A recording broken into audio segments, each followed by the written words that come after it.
जाव्यात नंदुरबारमध्ये नंदुरबार जिल्ह्यात उन्हाचा तडाखा आता असह्य होऊ लागलाय। जिल्ह्यात वर्षातील सर्वाधिक म्हणजे 44 अंश तापमानाची नोंद झाली आहे। वाढत्या उष्णतेच्या लाटेमुळे जिल्हा प्रशासनाने नागरिकांना दुपारच्या वेळी घराबाहेर पडताना विशेष काळजी घेण्याचं आवाहन केलंय।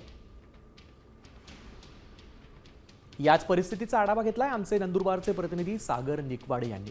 नंदुरबार जिल्ह्यात पुन्हा एकदा तापमानाचा कहर पाहायला मिळतोय। आजचं तापमान चक्क 44 अंश सेल्सिअसवर पोहोचलेलं आहे आणि त्याचा परिणाम म्हणून नंदुरबारचे शहर जे ते आता ओश पडायला लागलेले आहेत। खरं तर यावर्षीचं सर्वाधिक तापमानाची नोंद ही आज करण्यात आलेली आहे। 44 अंशांवर तापमान जे ते पोहोचलं आहे आणि त्याचा परिणाम नागरी जीवनावर होतानाचा पाहायला मिळतोय। तर येणाऱ्या आणखी काही दिवसात तापमानाचा पारा हा आणखी वाढणार असल्याचा इशारा हवामान खात्याने दिलेला आहे। त्या उष्माघाताचा धोका देखील आता वाढलेला आहे। तर नागरिकांनी बाहेर निघतानाच काळजी घ्यावं असं आवाहन आता जिल्हा प्रशासनाच्या वतीनं करण्यात येत आहे।